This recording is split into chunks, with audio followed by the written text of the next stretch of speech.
Interessado em adquirir livros que foram perseguidos pelo sistema, acesse inigoeditorial.com. Shalom, guys. Como vocês podem perceber já pela minha voz, eu não sou legionário.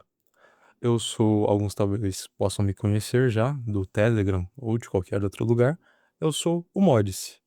E hoje eu irei tratar aqui, nesse breve vídeo, sobre a pergunta encontrada nesse título, que é: por que apenas nós católicos temos a fé verdadeira?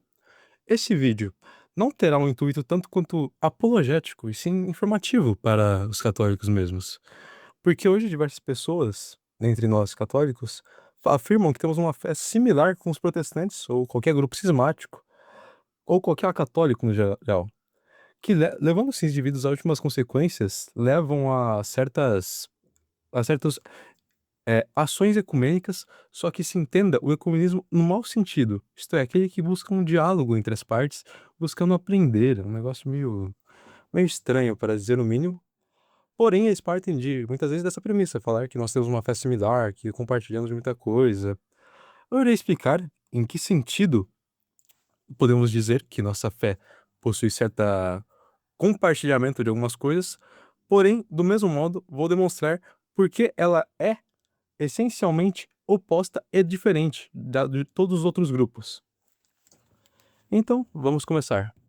E continuando aqui tentando demonstrar e explicar melhor essa pequena controvérsia, que, como eu disse, tem como foco os católicos, e se entrar, como vai entrar em questões apologéticas, será como que acidental. Para esclarecer melhor, vamos falar sobre uma pequena definição comum, não muito precisa, de fé, que seria um assentimento do intelecto às verdades reveladas por Deus. E também vale ressaltar que assentir vai incluir uma submissão do nosso intelecto e à vontade dessas mesmas verdades. Por quê? E muitas vezes essas verdades vão ter como objeto algo sobrenatural, porque justamente elas vão falar de um fim que vai além da nossa natureza. No caso, elas nos levam a esse fim que vai além da nossa natureza, que é a salvação eterna, que é uma graça de Deus que é dada para nós, de modo que nós não a merecemos de modo algum. E afirmar o contrário, evidentemente, é cair no mínimo, num semi-pelagianismo. Vale também, vamos diferenciar agora, dado essa pequena compreensãozinha pequenininha de fé, como eu disse, isso daqui é um vídeo para ser curto, para uma questão que pode se aprofundar com uma exposição maior. Também vamos compreender o objeto material e o formal da fé. O primeiro vai falar sobre o conteúdo mesmo dela, os conceitos que estão sendo ditos, e no caso, o objeto material. Porém, o mais importante que vamos ter é o objeto formal da fé, que vai ser o motivo mesmo que vai ser o porquê cremos. Que esse objeto formal é o testemunho de Deus como aquele que revela o conteúdo material. Explicando um pouco melhor. O objeto formal de qualquer outra assentimento do nosso dia a dia vai ser uma autoridade humana, que pode cometer imprecisões. Ou seja, cabe certa investigação individual por questão de prudência mesmo. Porém, quando falamos da fé divina, como o testemunho é de Deus e, como eu disse, ele leva alguma elevação da nossa natureza, ele não tem nenhum erro, por conta do seu fim sublime e por Deus não errar e não poder mentir para nós. Ou seja, vamos ter um assentimento diferente do que um assentimento de um professor, de eu te contando algo do meu dia a dia. Isso vai ter os motivos de credibilidade para crer em mim, e também, talvez alguns para ter um ceticismo em relação à matéria mesmo da minha história, e esse ceticismo seu da matéria da minha história pode ser superado pela sua credibilidade da minha pessoa. E no caso da fé, tudo que pode parecer um pouco não crível ao nosso juízo próprio, devemos crer, porque o nosso motivo mesmo da crença é Deus nos revelando. E essa crença é maximamente vinculativa, como está na própria Sagrada Escritura. Vamos ter como exemplo Marcos 16,16, que vai falar, abre aspas, o que crer e foi batizado será salvo, o que, porém, não crer será condenado, fecha aspas. Em diversos outros versículos, como na Epístola aos Tessalonicenses que Paulo vai falar, abre aspas, tomando vingança dos que não conhecem a Deus e dos que não obedecem ao Evangelho de nosso Senhor Jesus Cristo, os quais serão punidos com eterna perdição, longe da face do Senhor e da glória de seu poder. Fecha aspas. Ou seja, essa crença que Deus nos dá, ela não só é sobrenatural, por ter objetos que elevam a nossa natureza, mas também exigem, pela sua própria natureza, do porquê vamos tê-la, porque vamos submeter a elas, que é Deus, ela é maximamente vinculativa e não pode ter o mínimo de erros. Apenas esse princípio evidentíssimo, que eu duvido que qualquer um fosse desacreditar, a gente pode levantar certas objeções, agora entrando acidentalmente na apologética que eu falei que iria entrar, contra os protestantes, ainda agora desviando um pouco da questão principal. A primeira seria contra os protestantes mais, gostaria de falar, banzolianos, mas também vão ter alguns do protestantismo clássico que defendiam essa visão, que é, ora, as igrejas protestantes vão ter unidade ou no amor, que vai se dar justamente por meio de artigos essenciais da fé, mas nós concordamos. Quer dizer, concordamos no essencial, mas no ocidental vamos ter uma discordância, tamo brigando. E o Banzoli, no livro dele, ele fala muito esse argumento, no caso, o livro dele Em Defesa da Sua Escritura. Eu não recomendo ninguém a ler esse livro, a não ser que queira pagar uma penitência pesadíssima, assim. Não sei, fica passadia sem comer, deve ser mais... É mais produtivo a alma. Mas ele cita muito isso. Não que o Banzoli seja um grande exemplo de protestante, mas voltando aqui, alguns sérios também vão citar isso. E vai fazer essa diferenciação. Ora, a unidade da igreja, vão falar eles, se dá nos artigos essenciais. Então, alguns vão pegar o credo niceno, como esses artigos essenciais, outros vão estabelecer as 5 solas e o credo niceno, e etc. É algo, só de ter essa diferenciação de artigos essenciais que não se encontram no depósito da fé deles, que é a escritura, que nenhum momento da escritura está falando creia nisso e não nisso, isso daqui é facultativo, tá? Isso daqui você pode crer ou não. Mas vai ter um problema na própria questão da fé. Porque se o motivo pelo qual cremos em algo não é o que concedemos nesse caso, que há graus hierárquicos materialmente no conteúdo do depósito revelado. Saber se Paulo foi ou não para tal cidade em tal ordem é menos relevante, no caso, é menos relevante no geral, do que saber se Cristo ressuscitou. Porém, ambos, se estão revelados na palavra de Deus, devem ser queridos do mesmo modo de sentimento. Materialmente diferem, porém, formalmente, que é o motivo mesmo da nossa fé, como eu estou cansando de repetir, não vão ter diferença real alguma. Daí já vamos tirar uma simples conclusão, que se um indivíduo discorda de qualquer vírgula da fé, de que está explicitamente revelada, e aí tem pertinácia de que ele está se desviando, no caso da interpretação dada da Igreja de Deus, agora eu já estou indo muito longe, esse indivíduo perde completamente a fé divina. Mas eu me adiantei demais. Então essa seria a primeira resposta aos protestantes, que vão tentar reivindicar essa unidade, sei lá, purpurina, invisível, linda, no essencial e acidental, nossa, coisa linda. E a segunda objeção que dá para levantar contra os protestantes é que, mesmo nas organizações eclesiais clássicas deles, como os luteranos, por exemplo, a autoridade eclesiástica possui graves restrições em comparação com a católica. Porque mesmo ela poderia, como igreja docente, errar ao todo. Isso, eles aceitam que a igreja docente poderia errar ao todo. Tanto que eles falar que concílios erraram. Porém, se a igreja docente pode errar ao todo, então os seus ensinos, a sua explicitação da doutrina para nós, não é mais de assentimento, mas de reflexão individual. O que cria certo... que não torna mais o indivíduo, de certo modo, é, um, um submisso, não um servo, mas sim um juiz próprio de cada dogma para ver se está conforme o depósito da fé, não podendo ele ter um assentimento exigido à própria natureza. Ou seja, a igreja não irá conceder um assentimento que é o seu produto, né, que seria conceder a fé aos fiéis, exige. Haveria meio que esse déficit em relação ao fim demandado e aos meios que ela possui.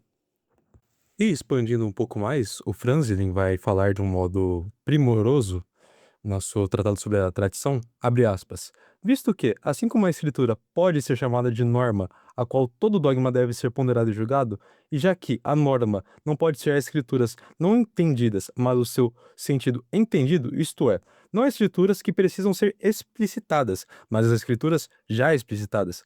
Esta aqui, com qualquer autoridade que você queira assumir, os indivíduos devem ponderar e julgar todo dogma de acordo com o sentido das escrituras determinadas por si mesmas. Por essa razão, não são mais escrituras, mas cada indivíduo que é estabelecido como juiz do dogma. Fecha aspas. Ou seja, a questão que eu expliquei, em última instância, os princípios do conhecer do protestantismo não vão concluir a finalidade do evangelho, da fé mesmo divina, vão carecer dos meios, e, além disso, vão tornar, em última instância, cada indivíduo, mesmo nas versões mais restritas de sua escritura, eles falam, não, isso daí está da escritura. Mas mesmo as versões mais restritas desse princípio, vai demonstrar que ele leva, sim, a uma primazia da interpretação individual. Caso muitos deles, agora, protestantes, tentam rebater, falam, não, eles rebatem, demonstrando que haveria também essa primazia individual no catolicismo, no caso, na hora de escolher uma igreja. Isso é um tema para outro debate, só que isso só dá uma resposta retórica, que não responde ao problema principal que eu demonstrei aqui, que não há uma suficiência de meios para cumprir o fim no protestantismo da religião cristã, que causa que deveria causar a ele certo espanto em si mesmo, em vez de só dar uma resposta retórica. Porque, caso ele argumentasse desse modo, você poderia, por meio discursivo, partir para uma perspectiva agnóstica. Falar, tá bom, o catolicismo, discursivamente, vamos dizer aqui que está errado, mas isso não vai tornar sua posição mais certa. Você ainda tem esse problemão para resolver. Agora, vamos voltar para a nossa pergunta. Eu sinto que eu me desviei demais. Se o motivo mesmo da nossa fé é o testemunho divino, a negação de qualquer artigo revelado por ele nos faz perder justamente a fé, porque nos faz perder o motivo, porque a gente nega, nega o testemunho de Deus. Você chega e fala, não, não, não acredito nisso que está revelando. Mesmo que seja por ignorância, já faz você perder a fé por ignorância, em comparação com alguém que a tem íntegra. Então, vai sobrar uma pergunta. O que que tem esses grupos, com todos os grupos católicos, os judeus, etc., qualquer um, que tem essa aparência de credo, que às vezes vai citar o nosso credo mesmo? Eles têm, senão uma fé humana, não uma fé divina. Eles assentem de modo reflexivo e meramente pessoal, que não é esse sentimento deles, essa reflexão deles, não possui elevação sobrenatural, no mesmo modo que temos como católicos, e não os levam à intimidade das pessoas divinas, como nós temos. Isso também se segue, como eu disse, não só aos protestantes, que vai se dar de modo mais manifesto, mas todo aquele cismático, etc., qualquer grupo que negar alguma verdade de fé. Qual indivíduo se separar da Igreja Católica, ele já nega a verdade de fé da sua necessidade suprema para a salvação. E, basicamente, a pergunta está respondida, mas, expandindo um pouco mais, para o vídeo não ficar muito, talvez, sem sal, a visão que alguns católicos mesmo têm, ou que alguns cristãos, principalmente, que estão entrando nesse meio agora, que Cristo não deixou um depósito da fé aberto e devemos analisá-lo, cada singular dogma, para ver se possui base histórica real e se tá lá, assim, cada estação intercalar, para ver se nós assentimos não ou não, é absurda. Nosso Senhor não queria que a totalidade de seus dogmas fossem verdadeiramente cridos por meia dúzia de doutos após pesquisas teológicas extensas e talvez, mesmo após a sua crença, com certas ressalvas, se artigo X da fé, após a sua iniciação, foi realmente revelado, porque até entre os mais doutos, evidentemente, há uma infinidade de discordância entre eles, em diversas coisas, em dezenas de coisas. E alguns indivíduos já se convertem, após se converterem, mantêm juízos suspensos sobre alguns dogmas, pensando que, eu vou investigá-lo e depois eu assento ou não. Eu sou católico, mas vou estudar esse dogma para ver se eu acredito nele ou não. Isso é absurdo, isso é realmente absurdo. Isso vai contra a finalidade, essa visão no geral que eu falei que alguns têm de um depósito que tem que investigar cada vírgula para ver se foi revelado ou não, como está ali na patrologia, etc., vai contra a finalidade própria do evangelho, que o próprio Deus encarnado deixou claro que sua boa nova devia chegar a todos. Simples, ou pessoas mais simples, evidentemente, que têm menor inteligência, que tem menos tempo para isso. Um engenheiro, sei lá, um engenheiro agrônomo não vai ter tempo de ficar fazendo pesquisas teológicas extensas no seu tempo livre. O cara tem que ficar com família, é o dever de Estado dele. E esse para todos, em sua totalidade. Isso é evidente em Mateus 28:19, Marcos 16:15 e diversos outros versículos que eu não preciso ficar citando, que Cristo deixa claro que aquela sua mensagem é para todos, em todos os tempos, e eu, como já explicamos, com plena certeza. Então ele fundou uma sociedade para isso aqui nessa terra e a deu todos os meios necessários para cumprir essa sua missão. Ora, uma sociedade de qualquer categoria só não alcança sua finalidade por uma privação de recursos por parte daquele que o fundou ou atualmente a rege, como cabeça. Um exemplo clássico: um Estado não atinge o bem comum, que é o seu propósito, por falta de fundos monetários ou inteligência de seu líder. Às vezes até ambos, como o caso do, como o caso do Brasil. E também uma família não vai atingir por conta disso, uma empresa e etc. Mas a cabeça fundadora da igreja é o próprio Cristo, que possui todo o poder no céu e na terra, e não priva a igreja, sua sociedade, dos meios para que alcance seu fim, lhe dando como causa eficiente de sua infalibilidade, de modo extremamente sublime, o próprio Espírito Santo, de modo que o Novo Testamento tem essa certeza dos fiéis e essa assistência mais imediata do próprio Deus por meio da terceira pessoa da Santíssima Trindade. Isso não signi isso tudo que eu falei, obviamente, não significa que algum dogma revelado pela igreja atenta à razão natural. Podemos analisá-los e estudá-los e veremos que são perfeitamente verdadeiros com a sua historicidade, com a sua conexão teológica, cadeia causal com outros, que são perfeitamente convenientes, perfeitamente necessários. E a própria apologética é o que vai estudar essa área, as causas, a defesa da fé de cada dogma. Porém, a nossa submissão a eles não depende disso, não depende do nosso estudo pessoal. Como eu já disse, é algo para todos os tempos. Se for investigar cada coisinha, cada vírgula, a gente só vai poder se dizer católico depois de, não sei, 20 anos de estudo, 20 ou mais, ou mais. E, e ao indivíduo que está se convertendo, é extremamente útil ele fazer isso. A investigação é necessário. Porque imagina, nossa reivindicação para ele é: ora, somos a igreja de Deus, o que falamos é verdade. Se alguém chega pra você e fala que é a igreja de Deus que fala a verdade, você só aceita, tem um problema na sua mente. Isso não é normal.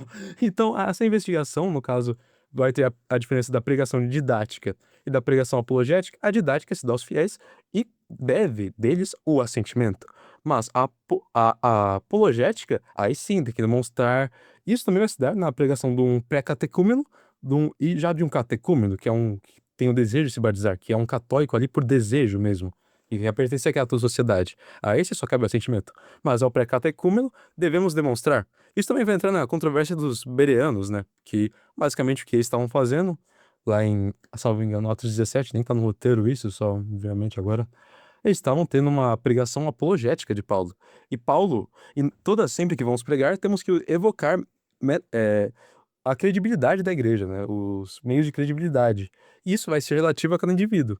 No caso, ele estava pregando para os judeus, então o meio de credibilidade era as escrituras, o Antigo Testamento. Se você prega um ateu, você vai usar a razão natural. Se você prega um teísta clássico, que não vai ter uma igreja propriamente definida, você vai usar tal coisa. Se você prega a um ortodoxo, você usa a patologia e as escrituras, os concílios, etc. Cada indivíduo vai ter meio de credibilidade que você precisa evocar para um debate. Isso não só para a igreja, evidentemente, né? Para a igreja vai ter os meios de credibilidade próprio, como as profecias, os milagres e etc. Mas para qualquer debate você precisa partir de premissas comuns para chegar à sua conclusão. Então, amigos, gostaria de finalizar ressaltando a nosso dever de permanecer com os ensinos da Igreja Católica Apostólica Romana, que é a única instituída pelo próprio Cristo e que cumpre as necessidades da missão evangélica. Ela é a pastora de nossas almas, nossa pastora, né? Conduzindo nossas almas à eterna bem-aventurança, com a exposição contínua da revelação divina e com seus sacramentos que nos dão as forças necessárias para superar nossos pecados e nossa carne no geral. nos unindo sempre cada vez mais no amor de Deus. Além de sua suprema necessidade para aqueles que têm pretensões intelectuais, pois seus ensinos vão iluminar a nossa razão, que muitas vezes vai ser cambaleante e fraca, como um farol realmente para nossos estudos e pesquisa. Evidentemente, nisso vai entrar os níveis de autoridade magisterial, os níveis de assentimento e como vai se exercer essa autoridade por meio dos tipos diferentes de clérigos, onde vamos ter como autoridade máxima no pastor universal o Papa, que vai ensinar toda a igreja de modo maximamente vinculativo, e como fazer isso, por consequência, por conta da sua missão mesmo da igreja, vai ter a assistência máxima do Espírito Santo fazendo esse ensino ser infalível, mas, eu disse que é breve, eu não entrei muito também na questão dos ortodoxos, mas, como eu disse, é um vídeo para católicos. O que eu entrei na apologética, mesmo percebendo agora que foi muito, foi acidental. Eu também reparei que em certo momento passou uma moto com uma sirene aqui, né? Acontece. Espero que vocês me perdoem. E é isso. Quem quiser tirar dúvidas ou mandar críticas, pode comentar, vou tentar ler tudo. E também mandar no meu Telegram ou Twitter, né? Que é. Deixa eu ver aqui agora mesmo. O Twitter é @M0DC underline. E o Telegram é @M0DC, né? O mods. Eu tô lá no grupo do Legionário. Qualquer dúvida, mande por lá. Questão, ou se quiser só conversar mesmo, recomendação, etc. E é isso. Salve Maria. Espero que tenha sido de bom proveito para todos.